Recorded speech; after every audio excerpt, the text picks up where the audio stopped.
សួស្តីបងប្អូនអរគ្នាបងប្អូនដែលធ្លាប់បានប្រើប្រាស់នៅប្រភេទម៉ាស៊ីនភ្លើងឬបងប្អូនដែលធ្លាប់បានប្រើប្រាស់នៅប្រភេទ power station ប្រភេទនេះបងប្អូនធ្លាប់ដឹងហើយថាគុណវិបត្តិនិងគុណសម្បត្តិវាមានលក្ខណៈខុសគ្នាយ៉ាងដូចម្តេចហើយតើប្រភេទមួយណាដែលជាជម្រើសសម្រាប់បងប្អូនក្នុងការប្រើប្រាស់ថ្ងៃនេះផងដែរខ្ញុំនឹងធ្វើការបកស្រាយអំពីគុណវិបត្តិនិងគុណសម្បត្តិរបស់ឧបករណ៍នីមួយៗដែលនៅខាងមុខខ្ញុំនេះចំពោះចំណុចទី1គឺយើងធ្វើការបកស្រាយទៅលើគុណវិបត្តិនៃប្រភេទម៉ាស៊ីនភ្លើង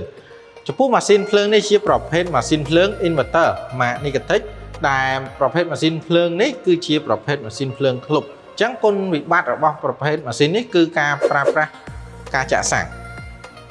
ចំណុចមួយទៀតនោះគឺការថែទាំទៅលើប្រេងបាតចំណុចទី3នោះគឺការ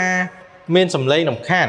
ដោយសារប្រភេទម៉ាស៊ីនភ្លើងនេះជាប្រភេទម៉ាស៊ីនក្លុបអញ្ចឹងសម្រាប់សំឡេងរំខានរបស់វាគឺវាមានលក្ខណៈស្ងាត់ជាងប្រភេទម៉ាស៊ីនភ្លើងធម្មតាហើយនឹងចំណុចមួយទៀតនោះគឺការបញ្ឆេះគឺយើងធ្វើការបញ្ឆេះដោយដៃកន្ត្រាក់ទាញចូលមកដល់ចំណុចគុណប្រយោជន៍វិញសម្រាប់ប្រភេទម៉ាស៊ីនភ្លើងគឺវាផ្ដល់គុណប្រយោជន៍ជាច្រើនដែលក្នុងនោះគឺយើងអាចប្រើប្រាស់បានដូចជាឧបករណ៍ជាច្រើនក្នុងពេលតែមួយដូចជាការប្រើប្រាស់ឆ្នាំងដាំបាយម៉ាស៊ីនបោកអាវទូទឹកកកឬក៏ម៉ាស៊ីនត្រជាក់ឬក៏ឧបករណ៍ផ្សេងៗបានទៀតជាច្រើនក្នុងពេលតែមួយហើយប្រភេទម៉ាស៊ីននេះក៏វាមានទម្ងន់ស្រាលងាយស្រួលក្នុងការចល័តផងដែរហើយចំណុចពិសេសមួយទៀតនោះគឺប្រភេទម៉ាស៊ីនភ្លើងគឺយើងមិនចាំបាច់ខ្វល់ទៅលើពេលមានពន្លឺឬក៏អត់ទេគឺយើងអាចប្រើប្រាស់បានគ្រប់ពេលវេលាមិនថាពេលយប់ឬក៏ពេលថ្ងៃនោះទេរីឯប្រភេទឧបករណ៍ power station នេះវិញចំណុចគុណវិបត្តិរបស់ប្រភេទឧបករណ៍នេះគឺវាមិនអាចប្រើប្រាស់បានជាមួយនឹងឧបករណ៍ច្រើនក្នុងពេលតែមួយសម្រាប់ការប្រើប្រាស់បានគឺយើងអាចប្រើប្រាស់បានតែទៅលើឧបករណ៍ដូចជាអំពូលកង្ហារឬក៏ធ្វើការសាកទូរស័ព្ទប៉ុណ្ណោះទេចំណុចមួយទៀតគឺវាមិនអាចប្រើប្រាស់បានជាមួយនឹងឧបករណ៍ដែលស៊ីវ៉ាត់ធំឬក៏អំពែធំហើយចំណុចបន្ថែមមួយទៀតទៅលើគុណវិបត្តិនោះគឺការបញ្ចូលភ្លើងទៅលើ power station នេះវិញគឺយើង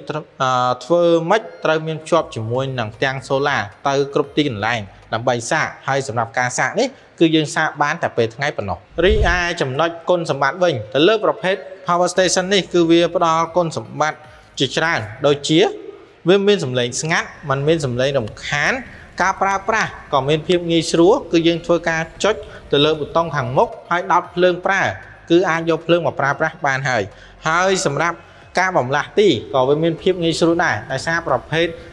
power station នេះវាមានទម្ងន់ស្រាលអញ្ចឹងយើងអាចភ្ជាប់បានទៅជាមួយគ្រប់ទីកន្លែងមិនថាការធ្វើការបោះតង់ឬក៏ដំណើរកម្សាន្តនោះទេដូច្នេះហើយចំពោះឧបករណ៍ពីរនៅខាងមុខខ្ញុំនេះតើប្រភេទមួយណាដែលជាជម្រើសល្អសម្រាប់លោកអ្នក